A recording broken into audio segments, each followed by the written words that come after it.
18절요. 하나님의 진노가 불의로 진리를 막는 사람들의 모든 경건치 않음과 불의에 대하여 하늘로 쫓아 나타나니.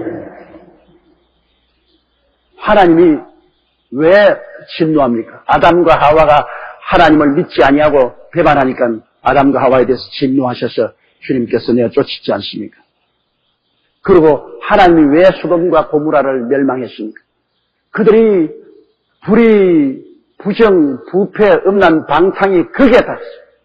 하나님이 도저히 눈뜨고 볼 수 없을 정도가 될 하나님이 소돔과 고모라를 멸망시켜버리고 말한 것입니다. 여러분께서 아마 가봐서 알겠지만은 저 이태리의 나폴리에 가서 그쪽 올라가면 폼페이우스라는 곳이 있죠. 그 로마 시대 이전의 도시인데 굉장히 도시 계획이 잘 되었어요. 그러나 그 도시는 완전히 음란의 도시입니다. 모든 도시가 창녀굴로 향해서 가도록 해놨습니다. 모든 도시가 창녀굴로. 그래서 그 도시에는 사우나탕과 술집과 창녀가 그 도시의 중심이었어요. 그 사우나하고 나와서는 술 마시고는 그 길로 창녀집에 가겠어요. 그리고 창녀집에 가서 들어가는 길이 다르고 나오는 길이 다르도록 만들었습니다. 왜? 유명 인사들이 다른 사람에게 발견 안 되도록. 들어갈 때 들어가서 나오는 길이 다릅니다. 이렇게 음란 도시가 폼페이우스입니다.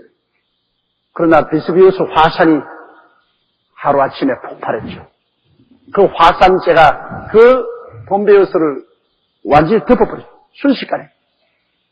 그러니까 그게 그냥 밥 먹다가 술 마시다가 놀다가 자다가 그대로 그냥 잿더미가 돼요. 그때 화산재로 인하여서 화석이 된 개도 있고 사람도 있고 많이 있어요. 그 사람도 그 화산재를 드시고 아주 고통 가운데서 그대로 돌이 되어버립니다. 그런 지금 고고학적으로 발굴되어 있지 않습니까? 죄악에 대해서 어느 순간에 하나님은 진노하사 심판하십니다. 하나님이 오래 참으시지만은 죄가 극에 달할 때는 하나님께서 지상에서도 심판하십니다. 하나님은 원래는 마지막 날에 심판하십니다. 지금은 은혜 시대이기 때문에 심판의 시대가 아닙니다.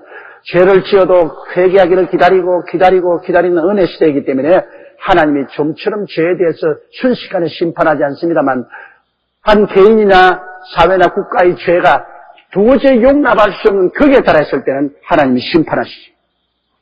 그러나 보통 사람들이 죄 짓는 것 하나님이 왜 제각제각 심판하지 않느냐 하는데 지금은 심판의 때가 아니고 은혜의 때이기 때문에 구원받기를 하나님은 호대하는 것입니다. 지금도 하나님이 제각 심판하는 것이 있습니다. 그리스도의 교회를 파괴하는 자는 제각 심판합니다. 다른 죄, 개인의 윤리와 도덕적인 죄는 하나님이 오래 참고 참으시는데 그리스도의 몸된 교회를 파괴할 때 교회의 위계와 질서를 어기고 교회의 제도와 조직을 무너뜨리고 교회를 파괴하는 것은 그건 마귀의 일이거든요. 교회를 파괴하면 복음 전도의 근본이 흔들려 버린 것입니다. 교회가 바로 하늘나라 군대 본령입니다. 하늘나라 군대 본부를 뒤에 흔들어 버리면 하늘나라 군대가 흩어져 버리고 하늘나라가 무너집니다. 그렇기 때문에 그리스도의 몸된 교회를 파괴하는 행위는 하나님이 제각 심판합니다. 제가 43년간 목회하면서 본 결과에 일반 윤리와 도덕적인 범죄는 하나님이 끝까지 참으십니다. 죽는 그날까지 참더라고요. 10년, 20년, 30년 하나님이 참고 기다리십니다. 그런데 하나님이 안 참으시는 것은 제가 목회하는 거니까 교회를 회파하는 사람, 교회를 회파할 때 하나님은 즉각 심판합니다. 그와 그 사업과 그 가족과 자녀들까지라도 하나님이 사정없이 심판합니다. 43년의 세월을 동안 제가 교회 목회를 하고 살아왔으니까 온갖 것 다 봤어요. 우리 교회에서와 타 교회에서 다 보았는데 교회 상처를 입히니까 대만에 가면 예를 들어 말하면 우리 교회 장로님 한 분이 수레문에 있을 때 교회 회계를 맡았습니다. 교회 회계를 맡은 장로님인데 은행에다가 돈을 이렇게 맡기니까 은행원들하고 짜가지고서 사인 없이도 도장 없이도 은행원에게 말하면 은행이 말로서 그냥 돈을 뽑아주고 나중에 돈 갖고 그렇게 해가지고 있어. 우리 교회에 예금한 돈, 교회에서는 장부상으로는 하도 부정이 없죠. 왜냐면 전표 나간 적도 없고 도장 찍은 것도 없는데 은행원하고 친해가지고서 은행원하고 또 다른 장로하고 합쳐서 앙골라 토끼 수입을 했습니다. 그때 토끼 털이 굉장히 돈을 많이 번다 해서 돈 벌러 먹으려고 은행원하고 우리 회계 장로님하고 또 다른 장로님 한 분하고 돈을 은행에서 끌어내가 앙골라 토끼를 샀어요. 그래 토끼 장사를 하다가 왕창 망해버렸습니다. 돈 날라갔죠. 그러나 교회 장부로서는 그대로 돈이 있죠. 은행에 예금된 돈 그대로 통장상 그대로 있죠. 그런 상황입니다. 근데 제가 해외 부흥회를 하고 왔는데 그 회계 장로님이 갑자기 급성 가난이 걸려서 죽는다 그래요. 그게 이상하다고. 왜 그렇게 건강한 분이 내가 해외 부흥회 갔던데 급성 가난이 걸려고. 뒤에 가보니 온몸 전체가 완전히 열이 올랐던지 발갛게 뒤집어졌어요. 그러고 난 다음에 그분이 세상을 떼면서 회개하려고 그랬는지 손가락을 자꾸 벽에다가 뭘 자꾸 쓰려고 그랬는데 손가락을 벽에다가 이랬는데 내가 알 수가 있어요. 그래 너무나 가르냐서 기도를 해주고 뭔지 몰랐어요. 그런데 다음에 다른 분이 회계에 들어가서 교회 돈을 쓰려고 은행에 가보니까 은행에 돈이 없어요. 그리고 그 은행 상부를 맡았던 사람은 도망을 쳐버리고 없어요. 물론 은행에서 책임지고 그 돈을 우리에게 다 갚았습니다만 우리 돈 하나도 안 잃어버렸죠. 우리 자기 은행원이 작아서 했기 때문에 은행에서 책임지고 우리 돈을 갚아주었지만은 은행원이 달아나. 그 다음 은행원하고 짜서 같이 앙골라를 한 장로님은 남대문 시장에서 장사하는 분인데 아주 무시무시한 중풍이 걸렸어요. 중풍도 보통 중풍이 아니고 아주 더러운 중풍이 걸렸어요. 그러다 완전히 대소리는 다 사고 그 집안이 영 낭패가 났어요. 그때 내가 보고 얼마나 무서운 줄 알았습니다. 하나님의 교회에 돈을 손댔다가 그 자리에서 완전히 하나님께 심판을 받아 박살이라는 것을 보시오. 절대로 하나님의 교회에 여러분 파괴하는 일을 하면은 반드시 부흥이 다가옵니다. 이렇기 때문에 다른 모든 윤리와 도덕적인 죄는 하나님이 계속해서 기다리고 회개하고 용서하도록 하고 하지만은 그리스도의 몸된 교회를 직접이나 간접으로 파괴하는 죄는 가장 무서운 죄입니다. 하늘나라 올라가도 예수 그리스도의 십자가에 못 박아 몸짓고 피 흘려 세운 교회를 상처 입히는 것은 그리스도를 다시 십자가에 못 박는 죄를 범하는데 그 하나님이 가만 내버려 둘 것입니까? 그건 가만 내버려 두지 않아요. 구약의 우상과 사신을 섬긴 이스라엘 백성을 심판한 것처럼 신약에는 그리스도의 몸된 교회를 회파하는 개인이나 사회나 국가도 하나님 심판하십니다. 일본의 태양신을 섬기는 일본 제국주의가 우리 한국에 올라와서 교회를 회파하고 교회를 문 닫게 하고 태양신을 섬기다가 원자탄 맞았지 않습니까? 독일의 루탄 교회를 문 닫고 교회를 파괴한 독일이 멸망했죠. 무신론을 주장하고 목사들을 수없이 시베리아 감옥으로 보내고 교회를 회파한 소련이 70년 만에 흔적도 없이 사라져버렸어요. 교회를 핍박하면 안 되는 것이 성경에 예수께서 내가 이 반석 위에 내 교회를 세우리니 음부의 권세가 이기지 못하리라. 이 돌에 부딪힌 자는 깨어지겠고 이 돌이 위에 떨어지면 가루가 될 것이라. 바로 그건 교회거든요. 교회에 부딪히면 깨어지고 교회가 그 위에 떨어지면 가루가 되버려요. 그런 심판이 있습니다. 이러므로 하나님의 진노가 이 땅에서 죄가 극에 달했을 때는 나타나고 또 그리스도의 몸된 교회에 대한 상처와 파괴를 가져오면 진노가 나타납니다. 하나님의 진노가 불의로 진리를 막는 사람의 모든 경건 찬양과 불의에 대하여 하늘로 쫓아 나타난다. 그래 불신앙과 모든 불법과 불의로 진리를 막는 가장 무서운 것이 교회 회파입니다. 교회는 바로 진리의 기둥이거든요. 교회가 이게 진리를 말하는 것입니다. 교회 밖에 나가면 모두 다 거짓입니다. 교회만이 우리가 어디서 와서 왜 살며 어디로 가는 것을 가르치고, 교회만이 진리의 근본 되시는 아버지 하나님과 예수님을 가르칩니다. 그런데 이 진리를 막는 것은 여러분 아버지 하나님과 예수 그리스도의 역사를 막고 그것을 전파하는 교회를 회파할 때 하나님의 진노가 임합니다. 여기 성경에 그랬어요. 하나님의 진노가 불의로 진리를 막는 사람. 빌라도는 진리가 무엇이냐 물었는데 예수님이 바로 진리예요. 그 예수님을 전하는 교회는 바로 진리의 기둥이에요. 그렇기 때문에 불의로 진리를 막는 행위는 절대로 하지 말아야 돼요. 하나님의 진노가 불의로 진리를 막는 사람들의 모든 경건 찬양과 불의에 대하여 교회를 회파하는 사람들은 모두 다 경건치 않고 불의한 사람입니다.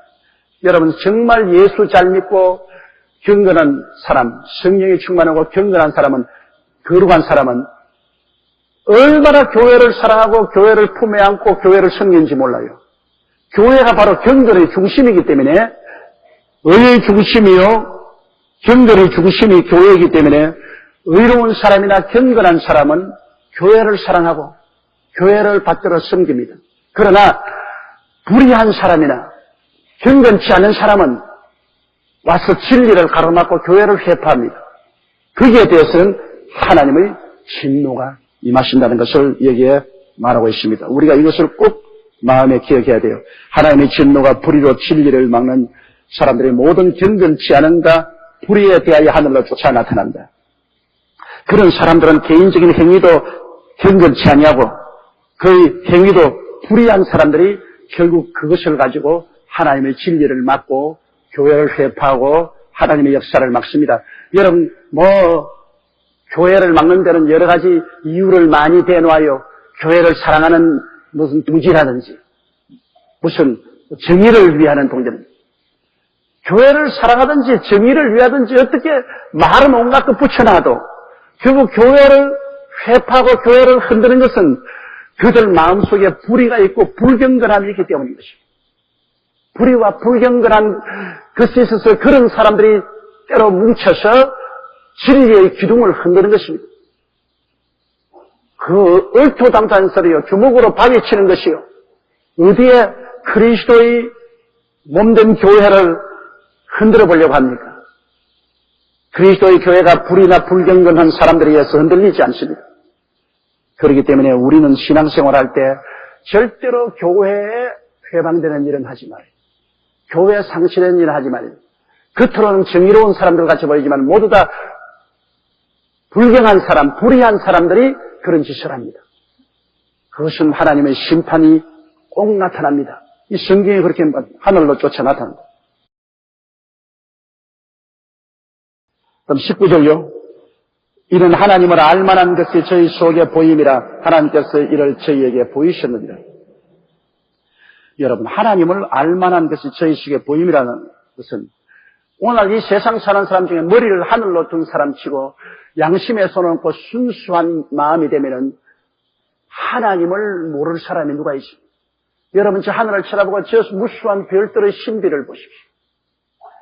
저 별들이 어떻게 저렇게 많이 질서정연하게 합니까? 만드신 이가 없는데 자연적으로 그렇게 되었다고 생각합니까? 여러분, 내가 이 이야기 한번 믿겠습니까? 내가 한번 길을 가니까 산에서 바위가 하나 굴러 나오더니만 바위가 착 갈라지, 자기 저절로 바위 속에서 쇠가 나오고 구리가 나오고 은이 나오고 금이 나오더니만 이것이 줄줄이 톱니바퀴가 되고 탭이 되고 그러지만 그들이 쫙 합쳐가지고서 멋있는 시계가 되어서 내 앞에 탁 서더라. 그래서 내가 그 시계 하나 얻어서 차고 있다 그러면 여러분 날 보고 돌았다 그럴 겁니다.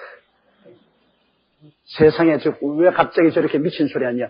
어디에 갑자기 바위가 굴러나와 지절로 갈라져서 금이나 은이나 구리나 철이 나와가지고서 스스로 톱니바퀴가 되고 탭이 만들어지고 스스로 합쳐서 팔뚝시계가 되느냐? 안 되죠. 이것은 연구를 한 기술자들이 계획을 세워가지고서 용광로에서 동이나 은이나 금이나 철을 뽑아내가 이걸 재련해가지고서 이건 또 재단하고 그 다음에는 설계해서 그 다음 깎고 이래가지고서 나중에 맞추어야 됩니다. 사람이 들지 않고 만들어집니까?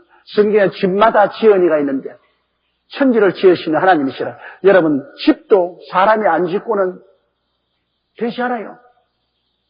여의도 순복음교회 우연히 생겼다고 하면 믿겠어요? 여의도 순복음교회 지은 사람이 있죠.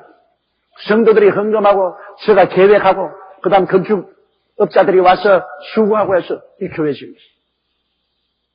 그렇기 때문에 목적을 세우고 계획을 세우고 힘을 합쳐서 일하지 않고는 아무것도 안 만들어져요. 그런데 세상에 조그마한 집이나 그렇지 않으면 시계나 자동차 만드는데도 사람들이 계획을 세우고 설계하고 연구하고 노력해야 되는데 이 방대한 우주가 여러분 우연이 돼요?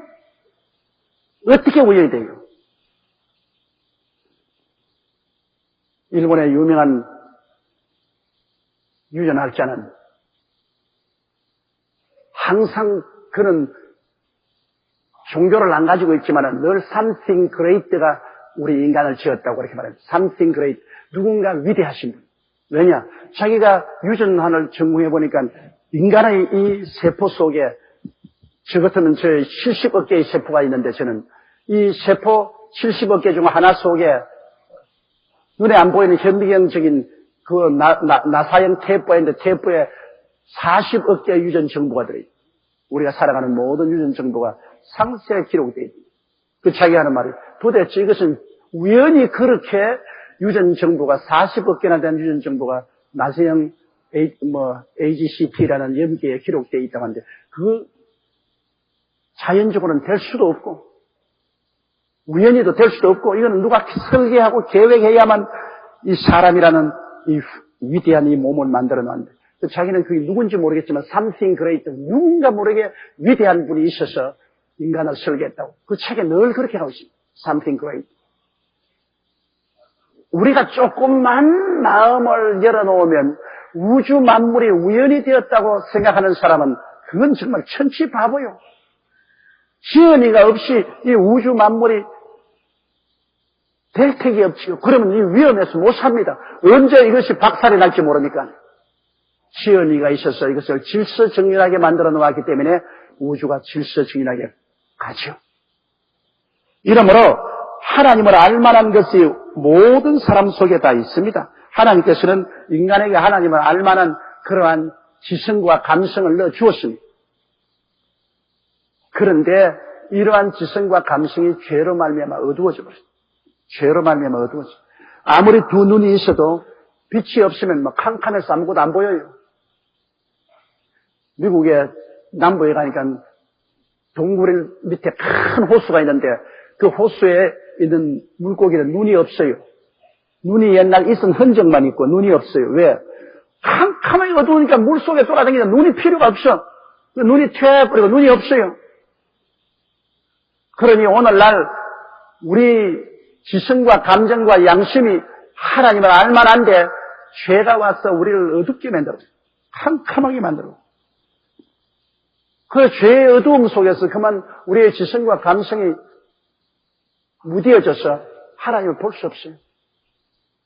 죄가 안개와 구름 같은 것이 싹 제껴지면 천지가 환하게 보이죠. 그러나 안개가 확 내려있으면 아무것도 안 보여요. 정말로 앞에 발 하나 움직이는 것도 안 보이더라고요. 저는 어릴 때 우리 과수원에서 우리 사촌들이 다 모여서 같이 놀고 했는데 제가 고여도 나이가 제일 많은데 밤에 비가 얼마나 쏟아지는데 사촌 여동생이 그냥 막 토사광난이 걸려서 토하고 설하고 열이 막 죽으면 이거 죽겠단 말이에요. 이 사촌 동생이 죽으면 이건 내가 책임이 보통 아닙니다. 그래서 가서 전등 하나 들고 내 밑에 있는 손아래 사촌하고 같이 우리 읍내로 약사를 가죠. 읍내로 가는 산등성이를 내려가서 개울을 지나고 논도를 지나야 읍내까지 오는데 그냥 걸어가도 한 1시간 걸립니다. 근데 비가 오고 칠흑같이 더운데 가서 전등 하나 의지해서 썸네까지 갔어요. 가서 그냥 약방에 자는 사람은 막 문을 두들기가 약사를 불러내가지고서 급하게 설사약하고 뭐 열내린 약을 구해가지고서 몸속에 집어넣고 둘이가 가서 등을 두고 오는데 막 전기가 꺼져버려요. 전기가 나서. 이야, 칠흑같이 어두운데 뭐 도대체 발을 디니까 논 안에 들어와 있고 겨우 키워서 나와서 논두렁에 올라오니까 또 그러니까 또 논 안에 있고 뭐 천지가 아득합니다. 아무것도 어디 가는지 동서남북이 어딘지 몰라요. 그러니까 몇 시간을 허덕이고 난 다음 나중에는 뭐 언덕이 높았다가 낮았다가 올라가니 또 높고 낮더니 이게 어디냐고 가만히 앉아보니까 공동묘지 가운데 와 있어. 그 어둡고 캄캄한 밤에 그게 뭐가 이게 언덕이 올라갔다 또 내려가고 내려갔다 뒹굴어서 또 올라가고 공동묘지 한가운데 얼마나 소름이 끼치고 이제 둘이가 나중에는 막 물에 빠져서 뭐 정신이 없어요. 너무 겁이 나서. 그러니까 밤새도록 공동묘지에서 못 나왔으니까 뭐 어디 가는지 뭐 알 수가 없어. 그런데 아침에 약간 빛이 비치니까 그때야 비로소 천지가 환하게 보이더라. 그 빛을 보니까 우리 집 가는 방향이 보여요. 그래서 그 빛을 따라서 집 가는 방향으로 와가지고서 그에게 약을 먹여서 살린 경험은 평생에 잊어버리지 않습니다. 어두움이 오면은 우리의 모든 지성과 감성과 양심이 다 어두워져 버려요. 천지가 안 보입니다. 안 보이니까 무식한 행동을 하죠. 눈에 보이면 그렇게 안 하시죠. 이 어두움, 죄악의 칠흑같이 어두운 밤을 제낄 수 있는 유일한 길은 예수의 피밖에 없습니다. 예수님의 보혈이 오면 이 어두움, 죄가 제껴지니까 우리의 지성과 감성이 밝아져서 하나님을 알게 되고 하나님 아들 예수님을 알게 되고 말씀을 깨닫게 되고 우리가 하나님 앞에 떨고 두려워하며 회개하게 된 것입니다. 그렇기 때문에 예수 그리스도의 보혈을 믿는 길밖에는 우리가 이 어두움에서 벗어날 수가 없습니다. 그런데 이 세상에 사는 사람들은 하나님을 알만한 것이 저희 속에 보이지만은 그들의 마음이 더 어두워졌어요. 20절 보십시다. 창세로부터 거의 보이지 아니하는 것들 곧 그 영원하신 능력과 신성이 그 만드신 만물에 분명히 보여 알게 되하니 그러므로 저희가 핑계치 못할지니라. 핑계할 수 없죠. 우리는 하나님 있는 줄 몰랐다. 그 말이 안 되죠. 우리가 집에 살면서 이 집 사람이 지은 줄 몰랐다. 그거 한 가지입니다. 우리가 자동차 타고 오면서 이 자동차 우연히 생긴 줄 알았지 사람이 만든 줄 몰랐다. 그 말이 됩니까? 우리 하나님 만든 우주에 살면서 이 하나님이 계셔서 만든 줄 몰랐다. 그건 바보 천치가 그런 소리 하지. 짐승이나 그런 소리 하지. 하나님께서 만드신 모든 만물 속에 하나님의 신성이 보입니다. 하나님은 저 높은 산을 저 출렁이는 바다 그리고 이 삼라만상 이 아름다운 꽃들 이 모든 동식물 이게 얼마나 희한합니까? 자관 희한하다는 생각이라도 나와야 될 것 아닙니까? 그 희한한 세계가 우연이 됩니까? 이 세상에 우연이라는 것은 아무것도 없어요. 원인이 있어야 결과가 있지. 원인도 없는 결과가 있을 턱이 없습니다. 우연인 절대로 없습니다. 하나님이 만들지 않고는 아무것도 생겨난 것이 없습니다. 그 하나님을 믿지 않고 지성이 어두워진 다윈 같은 사람이 진화를 만드는데 진화노래라는 것은 캄캄하여 죄악 가운데 아무것도 안 보이니까 자기들이 만들어 본 거예요. 만물은 아미바는 눈에 안 보이는 조그마한 단세포에서부터 자꾸 그것이 발전돼 가지고서 온 세계 만물이 되었다. 어떻게 단세포가 자꾸 발전이 돼서 사람이 됩니까? 그러면 지금도 단세포가 발전이 돼서 사람이 되어오는 중간쯤 되는 것들이 많이 있어야 될 거예요. 그런데 그런 게 없지 않습니까? 성경은 말씀대로 하나님이 사람을 지으시고 모든 동물과 식물도 그 종류대로 하나님이 지으시고 하나 아메바에서 발전된 것이 아니라 하나님이 종류대로 이미 하나님이 창조하셨습니다. 그게 훨씬 과학적이죠. 어떻게 그런 미신적인 말을 믿습니까? 아메바 하나가 점점 스스로 진화해가지고서 그래서 사람도 되고 우주 이 만물의 것이 되었다. 진화론을 시행한다. 그건 있을 수 없어. 그건 완전히 지성이 어두워진 사람들이 만들어내온 이론에 불과한 것입니다. 21절요. 하나님을 알되 하나님으로 영화롭게도 아니하며 감사치도 아니하고 오히려 그 생각이 허망하여 지며 미련한 마음이 어두워졌나니 스스로 지혜 있다나 우준하게 되어. 자, 하나님을 알 수 있죠. 하나님이 알 수 있는 지성과 감성이 있고 양심이 있죠. 그러나 그 하나님이 잠재의식적으로 다 알고 있으면서도 하나님을 영화롭게도 아니하며 감사히도 아니합니다. 사람이 아무리 큰 소리 해도 크게 위기에 처하면은 아이고 하나님 날 살려줬소 그렇게 말합니다. 아무리 무신론자라도 밤에는 조금 유신론자가 된대요. 어두운 데는 좀 겁이 나니까. 세계적으로 유명한 무신론자 보르테르는 말하기를 자기 100년 이내에 자기의 글을 적어서 이 지상에 기독교라는 이 미신을 없애버리겠다고 파리에서 말했습니다. 그런데 놀랍게도 그가 말한 그 집이 오늘날 파리에서 성경 보급하는 장소가 되고 말았습니다.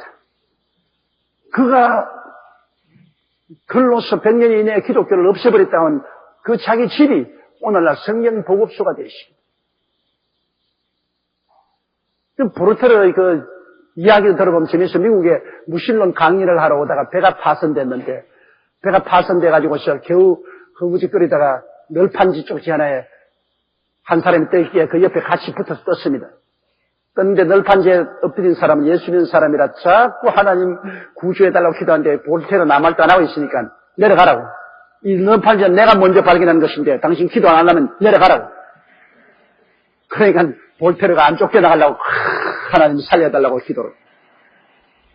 그 뉴욕에 가서 보니까 보르테르의 무신론 강의라 크게 써붙여놨고 그게가 강단에 서서 그냥 무신론 강의를 했는데 그들이 기도해서 화물선이 지나가다가 건져버립니다. 그래서 그 사람이 찾아가서 했던 말이 있습니다. 당신은 바다에 떠있을 때는 무신론이 형편없더니만 육지에 올라와서는 또 이렇게 무신론이 강하냐고. 그런 일화가 있습니다. 사람은 위기에 처하면 양심이 눈을 떼기 시작해서 하나님을 알게 돼요. 대개 제가 이 목회하면서 보니까 고집스레 안 믿던 남자들, 대개 여자들 아니고 남자들이 죽을 병에 걸리거나 완전히 낭패됐을 때는 쉽게 하나님 믿습니다. 건장하고 모든 것이 잘 될 때는 뭐 하나님 어디냐 관심도 없고 완전히 무관심입니다. 그러나 인생이 막다른 골목에 처하고 이제 올 때 갈 데가 없어졌을 때는 그때는 양심이 맑아지면서 그들은 하나님을 찾기 시작하는 것을 늘 봅니다. 이러므로 우리가 양심으로 하나님이 알만한 지성과 감성을 다 하나님이 주셨는데도 불구하고 사람들은 살면서 하나님을 영화롭게도 아니하며 하나님을 감사치도 아니합니다.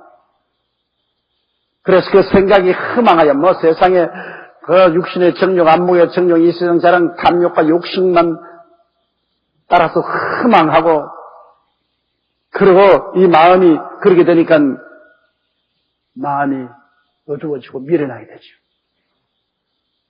지혜의 근원이 뭡니까? 하나님을 아는 것이 지혜의 근원이요. 지식이 뭡니까? 하나님을 아는 것이 지식의 근원인 것입니다. 제일 중요한 지식이 하나님을 아는 지식입니다. 하나님 모르는 지식은 가져봤자 소용이 없어요. 자기가 멸망받고 만지게는.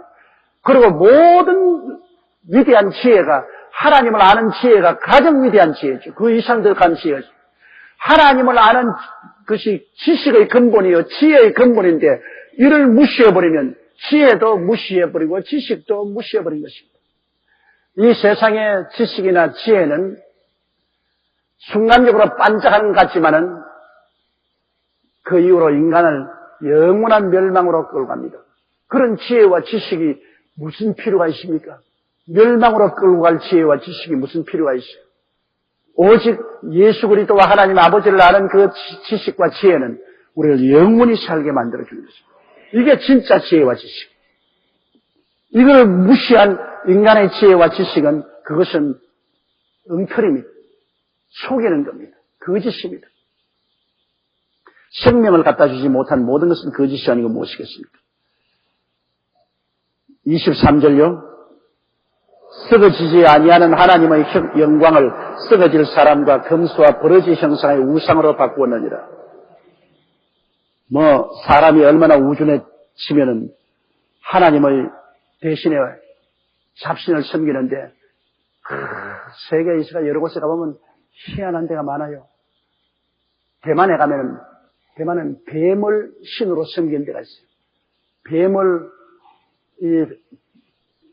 신단을 만들어서 거기 뱀을 갖다 놓고, 뱀에다가, 계란에다가 닭을 갖다가 바치면서 복 달라고 막 기도를 하고 있어요.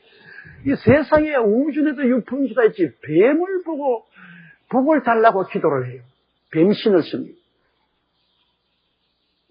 그 다음에 동남아에 가면, 태국에 가면 코끼리 신을 섬기고, 코끼리, 흰 코끼리를 섬기죠. 인도에 가면은 소가 조상이라고 해서 소를 섬기는데, 사람은 자동차로 치어 죽여도 협상하면 괜찮지만 소는 치이면 협상이 안 됩니다. 맞아 죽습니다, 그 자리에.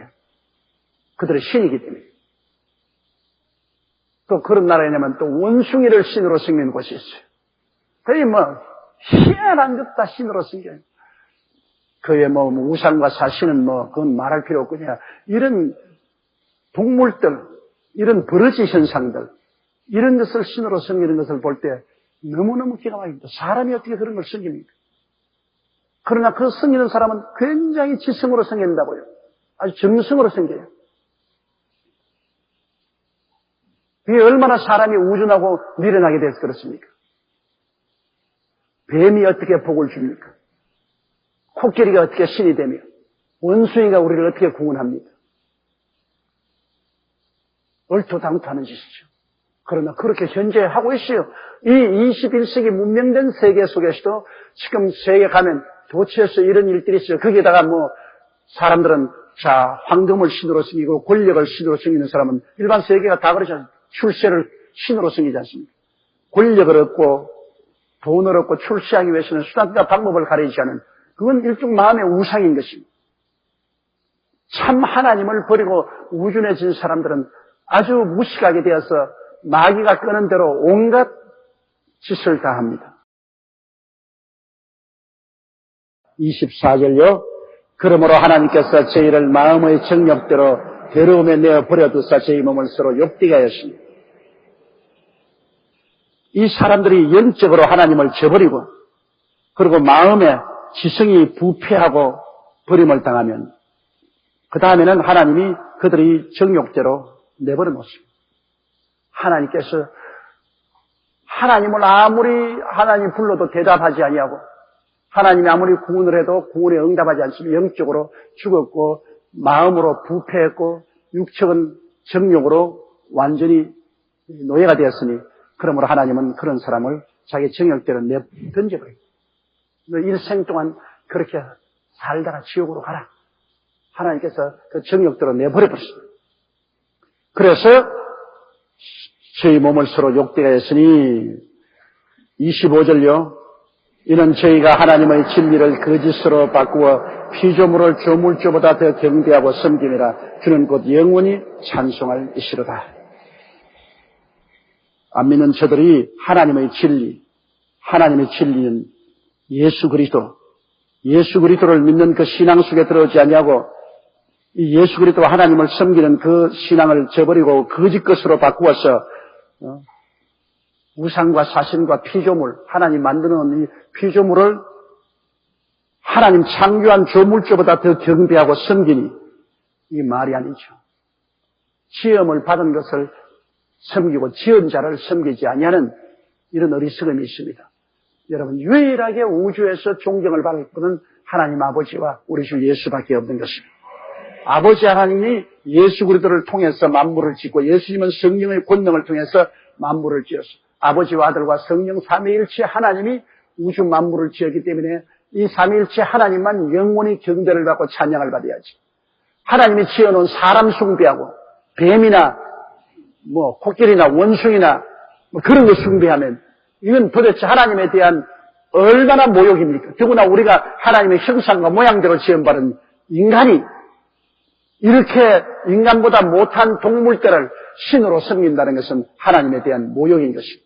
그러나 오늘날 이방인들이 이렇게 하고 있습니다. 오늘 로마서 1장은 이 이방인의 죄에 대해서 말하고 있습니다. 하나님을 모르는 예수 안 믿는 이방인을 죄가 어떠하냐 주님께서 이게 설명하고 있는 것입니다. 26절요. 이를 인하여 하나님께서 저희를 부끄러운 욕심에 내어버려 주었으니 곧 저희 여인들도 순리대로 쓸 것을 바꾸어 영리로 쓰며. 자, 그래서 이 이방인들 영적으로 죽고 마음으로 부패하고 육신적으로 탐욕에 던져버린 사람을 하나님께서는 욕심으로 던져버렸습니다. 하나님이 성령이 떠나버리면 인간은 완전히 동물이 됩니다. 소돔과 고모라에서도 하나님의 성령이 떠났잖아요. 노아홍수 시대에도 하나님의 영이 사람과 같이 안 하니까 노아 시대 사람들이 완전히 부패해버리고 말았잖아요. 하나님의 성령이 여러분 떠나면 완전히 부패해집니다. 오늘날 예수 믿지 않는 사회에도 일반적인 은혜라고 해서 하나님의 성령이 어느 정도까지 이 세상을 돌보고 있습니다. 예수 믿는 사람은 이 성령의 직접적인 은혜는 특별한 은혜를 받았지만 일반적인 은혜로서 이 세상은 하나님이 아직까지도 붙들고 있기 때문에 이런 정도의 질서가 유지되지, 하나님이 완전히 손 떼버리면 사람은 완전히 동물화되면 동물보다 더하죠. 사람은 완전히 정욕과 탐욕의 노예가 되어버린 것입니다. 그러니까 제일 먼저 타락한 세상에는 이 남녀 간의 관계가 완전히 부패하고 삐뚤어지는 것입니다. 남녀 간의 정상적인 관계는 결혼해서 정상적으로 서로 사랑하고 사는 것입니다. 여러분, 성이라는 것이 뭡니까? 한자로 보면 성이라는 것은 마음심자에다가 날생자입니다. 부부간의 성이라는 것은 육체에서 나오는 것이 아니고 마음에서 나온다 그 말인 것입니다. 남자의 마음에서 여자를 사랑하고 여자의 마음에서 남자를 사랑하고 마음에서 서로 사랑하는 것이 육체로 합쳐지는 것이 성입니다. 그런데 오늘날에 와서는 여러분, 이 마음은 온데간데 없어요. 마음은 그 내통적으로 육체만 합칩니다. 그렇기 때문에 여기 보니까 여인들도 순리대로 쓸 것을 바꾸고 영리로 쓴, 마음으로 여인을 사랑하고 또 남자를 사랑하고 마음으로 사랑으로서 육체가 결합되는 이 아름다운 그 사랑의 묶음, 이것이 결혼이고 이것이 부부 관계인데, 요 사이는 마음은 적게버리고 창녀촌을 보십시오. 이거는 남자들이 여자 갖다가 장사하거든요. 여자 갖다가 순전히 마음은 없고 육체로 장사한. 그리고 또 수많은 남자들이 그곳에서 돈 주고, 마음은 온데간데 없는데 돈 주고 그냥 여자 육체를 여자 육체를 순리대로 쓰지 않고 포주들은 여자를 가지고서 남에게 팔아먹고, 또 남자들은 돈 주고 가서 그 여자의 몸을 돈 주고 사고, 또 꼭 여자만 그런 게 아닙니다. 남창들도 많아요. 여자들이 요사이 내가 안 가봐서 모르겠지만 들은 소문으로 보면은 특수한 사우나탕이 있고 특별한 곳에 귀족적인 여자들이 가가지고서 남창들을 불러가지고서 온갖 마사지하고 온갖 더러운 일을 다 하게. 이거는 영혼이 죽고 마음이 부패하면 육체의 정욕의 노예가 됩니다. 완전히 악마가 되는 것입니다. 그러므로 우리가 자녀들을 기를 때도 꼭 가르쳐 줄 것은 성이란 마음에 있지 육체에 있지 않습니다. 그 한자를 만들 때 사람들이 참 잘 만들었어요. 마음심자 옆에 날생자가 성입니다. 마음에서 우러나오는 생기는 것이 성이지 육체만 합치는 것이 성이 아닙니다. 그러므로 이 마음에 예수 그리스도를 모시고 마음 속에서 믿음, 소망, 사랑이 넘치고 의와 평강이 넘치는 가운데서 마음으로 서로 합쳐지고 나면 몸은 자연적으로 따라가는 것입니다. 마음이 없는 곳에 육체만 합치는 것은 이건 완전히 잘못된 것입니다. 그렇기 때문에 이를 인하여 하나님께서 저희를 부끄러운 욕심에 내어 던져주니까, 성령의 역사가 그들에게 일어나지 않으니까 마음은 없어지고, 저희 여인들도 순리대로 쓸 것을 바꾸어 영리로 상업적인 도구로 씁니다. 여자를 팔아먹고 여자를 돈 주고 사서 탐욕을 만족시키는. 27절요. 이와 같이 남자들도 순리대로 여인성의를 버리고 서로 향하여 음욕이 불릴 듯하며 남자가 남자로 더불어 부끄러운 일을 행하여 저희의 그릇 때문에 상당한 부흥을 그 자신에게 바라느니라.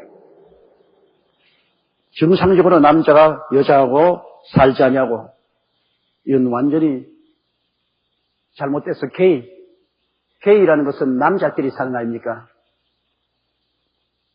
우리 한국은 그래도 드러내놓고 안 하지만은 여러분 구라파나 파리나 그렇지 않으면 암스테르담이나 저런 데 가보면 남자들이 여장했는데 뺨칠만 치면 이뻐요. 난 남자도 여장하면 그렇게 이쁜 줄 몰랐어. 아주 눈썹 빨갛게 하고 눈썹 그리고 그 다음 가발 딱 쓰고 그 다음에는 여장을 하고 이 종아리는 지금 면도를 해가지고서 털은 하나도 없이 매끈하게 해가지고서 하이힐 신고 길거리에서 이거 있는데 기가 막힐 만큼 이쁜 남자들, 여자들이 많아요. 그렇게 게이들이 이래가지고 남자끼리 서로 살아요. 그리고 또 레스비안이라고 여자끼리 또 살아요. 그런데 내가 서대문에서 목회할 때 우리 교회 게이들도 나오고 레스비안도 나갔어요.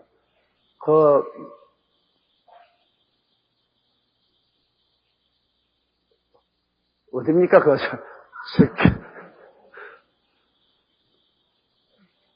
나 요새 이거 지역 이름이 왜 갑자기 안 나나? 하나님이 기억도 하지 마라 그런가 봅니다. 그게 우리 교회에 이 게이 구역이 하나 있었어요. 이태원. 이태원에 게이 구역이 있었습니다. 남자끼리 사는 사람들의 구역인데. 그들을 모아가지고 산 구역을 만들어서 예수 그리스도를 전도하고 회개를 시키는데요. 마귀가 무서워요. 마귀가 꽉 잡고 있으니까 그들이 몸부림을 쳐요. 그 게이에서 벗어나려고 하는데 못 벗어나요. 내게 신앙 상담하는데 보니까 이건 자기 아내가 있는데 자기 아내가 오면은 목석같이 보이고 자기 남자친구가 오면은 그렇게 좋아가 하루 종일 손잡고 있어도 지치지가 않다는 거예요. 그럼 자기 아내가 있는 사람이 자기 아내하고는 전혀 관심이 없고 자기 남자친구만 오면 그 남자친구 끌어안고 입 맞추고 징그러워 가지고 말만 들어도 징그러워 못 견디겠어요. 그런데 그 사람이 목사님 나 이 해방이 돼야 되겠어. 이게 도저히 안 되겠다. 정신적으로. 그러니까 이건 내가 노예난 받아야 하는데 어떻게 하겠습니까? 그래가 기도원에 가서 금식 기도도 하고 그냥 부르짖고 안쓰기도 하고 참으로 거기에 노연하기 위해서 몸부림치는 것을 내가 우리 그 게이 구역에서 많이 봐. 거의 다 해방이 되고 노연함 받고 나중에 전 노연함 받지 못한 사람은 막 그 길로 가는 사람이 있는데요. 참으로 내가 일본 동경에 가서 한 사람은 우리 여기 있던 게이가 동경에 갔는데 아니 나 꼭 여자 가발 쓰고 이 하이힐 신고 나보고 목사님하고 따라다닌다 뒤에 이렇게 따라오지 마 사람들 보기에 그냥 왜 자꾸 따라오 그러고 난 다음 따라다니 자기는 교회 사업하려거든 그 벗어버리고 그 하이힐 신지 말고 여자 옷 벗어버리고 그 교회 사업하라. 그런데 그분 하는 말이 그렇게 여자 옷을 입으면 좋대요. 남자 옷을 입으면 싫고 여자 옷을 입으면 그렇게 좋대요. 구두도 하이힐을 신어야 긋고 싶은 생각이 나고 그리고 이 입술에 립스틱하고 이 눈썹 그리고 하는 게 그렇게 좋대요. 참 불쌍해. 그리고 또 우리 교회에 나온 레스비안이 있었는데 상당히 고급 사회입니다. 남편 역할을 하는 사람은 영화계에 있는 사람이고 아내 역할을 하는 여자는 고등학교 여선생입니다. 아무도 몰라요. 나만 알아요. 그런데 둘이가 같이 살아요. 사는데 내가 그 집에 가보면 남자든 여자는 꼭 남자 노릇해요. 앉아 신문이나 보고 이제 여자든 여자는 부엌에서 일하고 말이죠. 그 남자든 남자가 막 이거 해 저거 해. 그리고 그는 머리도 짧게 가서 남자처럼 탁 해서 언제나 바지에다가 이 남자 옷 탁 입고 그러고 또 둘이가 교회를 나와요. 그런 내가 신앙하면서 이게 뭐냐 말이야. 당장 이 머리 안 기르냐? 이 남자 옷 벗어버리고 여자 옷 안 입냐? 그렇게 명령해서 올 때마다 그렇게 하겠다 그러죠. 그래도 그래 못해요. 둘이가 완전히 단짝이 돼가지고 있으면 둘이가 완전히 부부 더 가까이 살아요.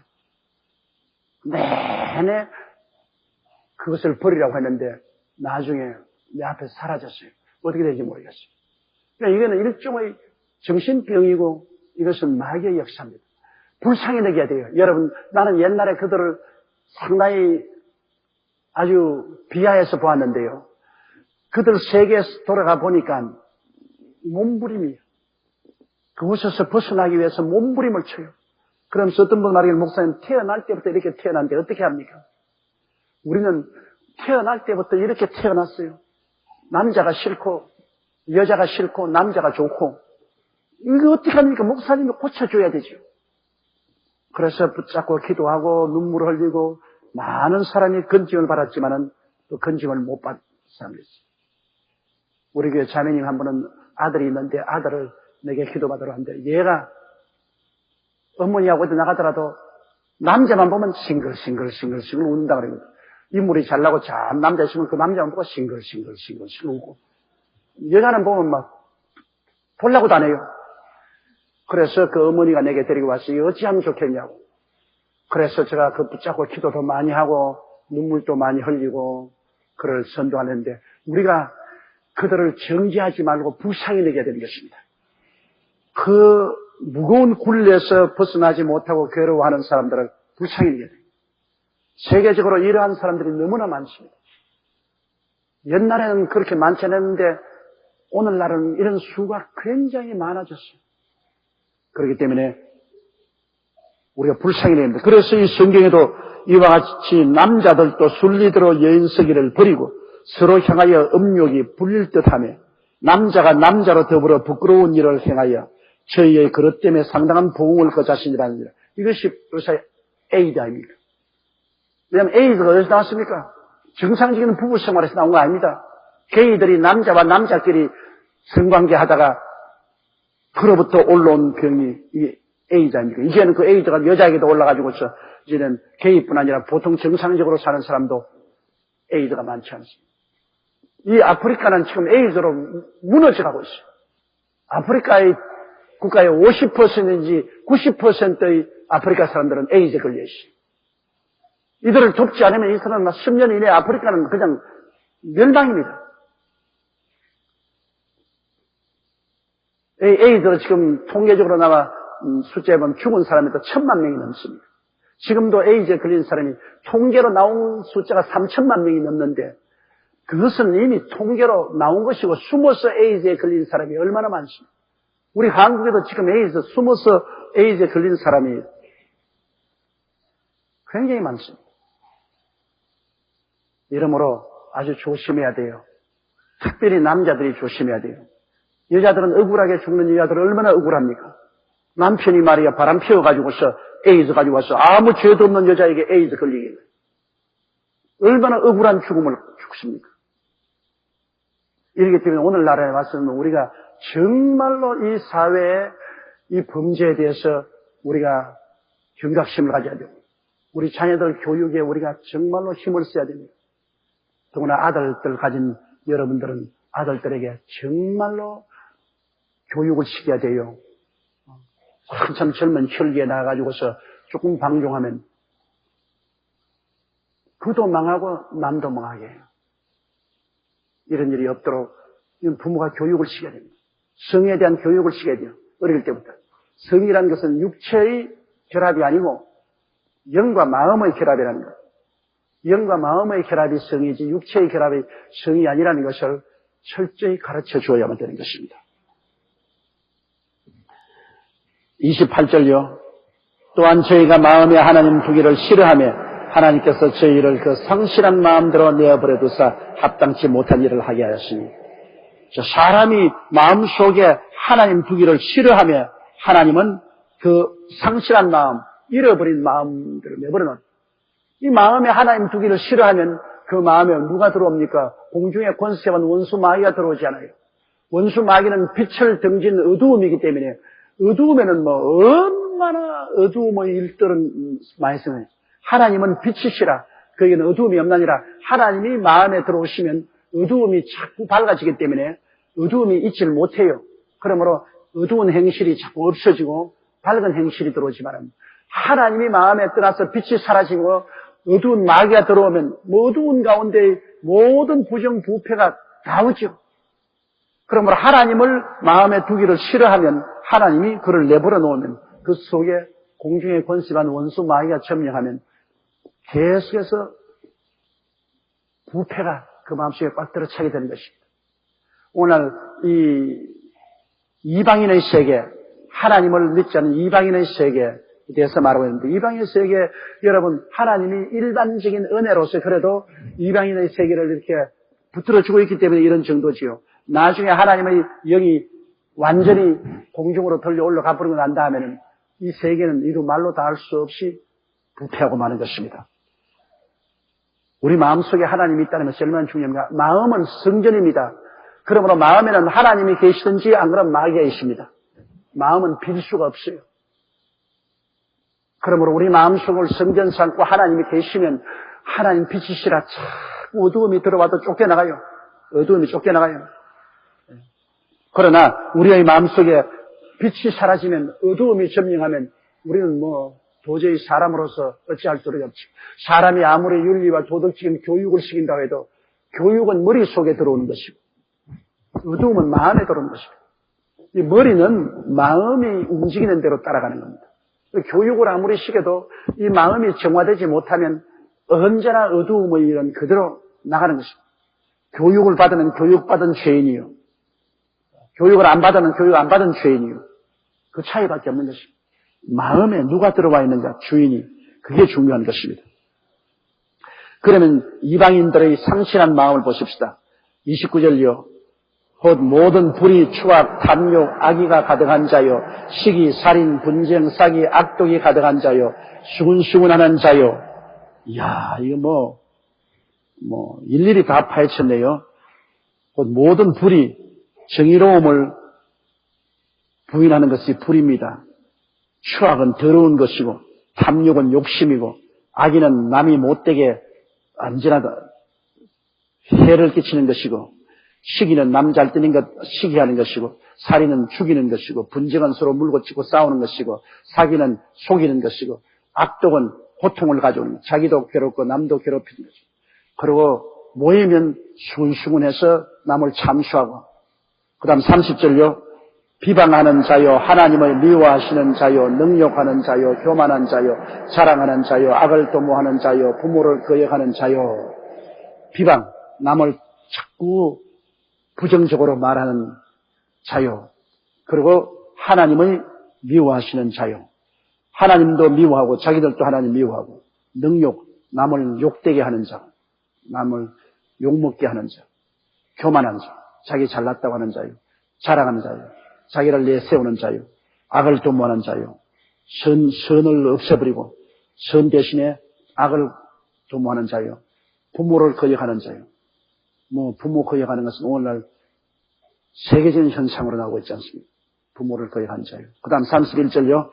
우매한 자요, 배약하는 자요, 무정한 자요, 무자비한 자라. 우매한 자는 어리석고 무식한 자고, 배약은 약속을 어기는 자고, 그리고 무정한 자, 무인정한 자. 요사이 어디 정을 둘 수가 있습니까? 은혜를 베푸고 사랑을 베풀면 돌아서서 물고 찢고, 사랑을 원수로 갚는 그런 무정한 세상이고, 무자비한, 자비가 없어요. 오늘날 살인도 얼마나 무자비하고 처참하게 살인합니까? 불쌍히 여기는 마음이 사람의 마음속에 없어져요. 31절요. 저희가 이 같은 일을 행하는 자는 사형에 해당한다고 하나님의 정하심을 알고도 자기들만 행할 뿐 아니라 또한 그 일을 행하는 자를 옳다 하느니라. 이러한 하나님 없이 행하는 모든 행위에 대해서는 하나님은 이미 사형을 선고했어요. 죄의 값은 사망이요. 이미 하나님은 사형 선고를 해놨어요. 그런데 이런 일을 행하는 것은 이미 하나님이 사형에 해당한다고 정해놨는데, 이 세상 사람들은 자기들 하는 것이 옳다는 것입니다. 오늘날 그렇게 사는 것이 올바른 삶이라고 오히려 주장을 합니다. 그래서 문학이나 잡지나 영화나 예술이나 음악이나 이런 것에서 보면 이러한 것을 축이 올립니다. 축이. 요사이 정부에서나 상식 있는 사람들조차 걱정하는 것은 인터넷을 통해서 음란물이 쏟아지는 것. 이건 사회적인 무리가 일어나고 나쁘다 하지만은 또 그거 하는 사람은 인간의 자유를 해방합니다. 인간이 보고 누리고 할 수 있는 자유를 억제해서 안 된다고. 오히려 그런 것이 정당화합니다. 아주 이 세상은 사실은 여러분 하나님이 참으시기에는 너무나 부정하고 부패하고 불의와 추악에 빠뜨려졌습니다. 정의로운 하나님이 눈뜨고 볼 수 없습니다. 그렇기 때문에 세상이 마지막 때가 이처럼 갇혀오고 왔다는 것입니다. 우리 하나님은 그래도 이 가운데서 예수 그리스도의 십자가 보혈로 말미암아 얼마간이라도 구원하시기 위해서 하나님은 끝까지 기다린 겁니다. 끝까지 기다리게. 이런 사람들이 회개하고 예수만 믿으면 그 보혈로 말미암아 순식간에 해방되는 것입니다. 보혈의 능력 이외에는 안 돼요. 가르쳐서는 안 돼요. 예수님이 보혈의 능력만 임하면 순식간에 마귀와 세상에 쫓겨나가고 성령이 오셔서 거룩하고 성결함의 역사가 일어나는 것이니까 이런 기적이 있습니다. 예수를 믿음으로 말미암아 그 보혈과 성령의 능력으로 가져오는 그 변화는 놀라운 것입니다. 흑암의 권세에서 건져내서 그 사랑의 아들 나라로 하나님이 옮겨주시는 것입니다. 누구든지 그리스도 안에 있으면 새로운 피조물이라 이전 것은 지나갔으니 보라 새 것이 되었더라. 이러므로 우리가 옛말할 것 없어요. 예수 그리스도를 믿기 전에는 500보 소백보입니다. 그저 죄를 많이 지은 사람이나 적게 지은 사람이나 모두 다 지옥 갑니다. 그러나 그리스도를 믿고 나면은 과거가 어떻게 했는지 하나님 묻지 않아요. 옛날 것은 지나가 버렸어요. 청산되어 버렸어요. 완전히 새 사람으로 거듭나서 새로운 인생으로 살게 되는 것입니다. 우리가 인생을 새롭게 되기 위해서는 예수 믿는 길밖에는 다른 도리가 절대로 없습니다. 천하 인간에게 구원받을 만한 다른 이름을 주신 적이 없습니다. 그리스도가 들어와야 어두움이 사라지고 빛이 환하게 되고 진리를 알게 되는 것입니다. 우리가 왜 사는지를 알게 돼요. 여러분 사람이 이 땅에 살면서 이렇게 살다가 그냥 죽어서 없어진다면 인간의 삶은 참 허무하기 짝이 없습니다. 사람이 60이 넘으면 죽음에 대한 것을 자꾸 생각합니다. 그리고 죽음을 수용합니다. 나는 죽는 사람이다. 언제 죽을지 모르니까 죽음을 이미 받아들이고 그 정제 조건 하에서 사는 것이 60을 넘으면 그런 생각이 듭니다. 어릴 때는 그렇지 않아요. 20대, 10대, 20대는 뭘 열생하느냐? 결혼해서 살 것만 생각합니다. 이제 좋은 남편 만나고 좋은 아내 만나고. 그래서 10대나 20대에 가서 여러분 죽는 이야기하면 아무 재미가 없어요. 걔들의 이야기는 늘 모이면 어느 남자가 어떻더라, 어느 여자가 어떻더라, 뭐 배우가 어떻더라, 뭐 그런 이야기에 정신. 이 30대, 40대에 있는 사람들은 그런 하면 재미없어요. 어떤 여자가 좋고 뭐 어떤 남자 재미없어요. 30대, 40대는 사업 이야기입니다. 뭐 집을 어떻게 지었더라, 자동차를 어떤 거 샀더라, 뭐 냉장고를 어떻게 샀더라, 어떻게 파티가 있더라, 뭐 어떻게 구경을 했, 뭐 이런 이야기만 합니다. 그러나 50대 넘어가면 그 다음부터는 이제는 죽음에 대한 이야기를 하기 시작합니다. 아무개가 죽었더래. 걔도 죽었어. 동상에 나오는데 그래도 없어졌어. 죽은 뼈에 결했단다. 60이 되면 죽음을 수용하게 됩니다. 이미 죽었다고 생각하면 이제 죽음은 내게 뭐 필연적으로 가을 낙엽들이 다가오는 것이니 죽음을 수용하고 난 다음에 그래 한 걸음 사는 거예요. 그러면 가만히 보면 60대가 되어서 가을이 와서 바람이 확 불 때 낙엽이 확 말라가 보면 정말 기가 막힙니다. 야, 너도 가고 나도 가는구나. 가요. 여러분 강대에서 나도 가고 앉아서 웃는 여러분도 가고. 그런데 구원이 없다고 생각해 보십시오. 이 세상에 아무 희망도 없죠. 무엇 때문에 와서 무엇하고 살다가 무엇 때문에 갑니까? 인생에 아무런 삶의 의미와 가치와 목적도 없죠. 그렇기 때문에 예수 믿고 구원받았다는 것이 얼마나 좋은지 말로 다 알 수가 없습니다. 우리는 이 모든 것을 극복할 수 있습니다. 이 모든 것을 다 수용하고 극복하고 우리는 더 낫고 더 영원한 세계를 바라볼 수 있으니까 바울 선생이 말한 것처럼 내 육신이 장막집이 무너지면 손으로 짓지 않은 영원한 집이 있는 줄 안다. 내가 차라리 담대하여 원하는 것은 이 몸을 떠나 그리스도와 함께 있을 욕망을 가진 것이 더 좋다고 말한 것입니다. 이러므로 우리에게는 희망이 있습니다. 우리는 내일이 있어요. 오늘보다 더 좋은 내일이 있다고요. 그럼 예수 믿고 우리는 살게 된 것을 기쁘게 하고 오늘 이 이방인의 죄를 보니까 이 예수 믿는 이방인의 내용이 이렇습니다. 이게 하나님이 얼마나 이방인의 삶의 그 속 내부를 파헤쳐 놓으셔놨어요. 이런 이방인들이 이런 삶을 살기 때문에 하나님의 심판하에 놓여 있고 하나님이 도저히 용납할 수 없다는 겁니다. 그러므로 이방은 이대로 나가면 멸망받습니다. 심판을 받아요. 우리가 여기 사는 것은 이런 이방인들을 한 사람이라도 더 건져내기 위해서 우리가 사는 것입니다. 한 사람에게도 더 전도해서 이 멸망받을 세상에서 건져내는 이런 일이 우리의 사명입니다. 이를 위해서 우리는 애쓰고 열심히 기도하고 노력하는 여러분 되시기를 주의 이름으로 축원합니다.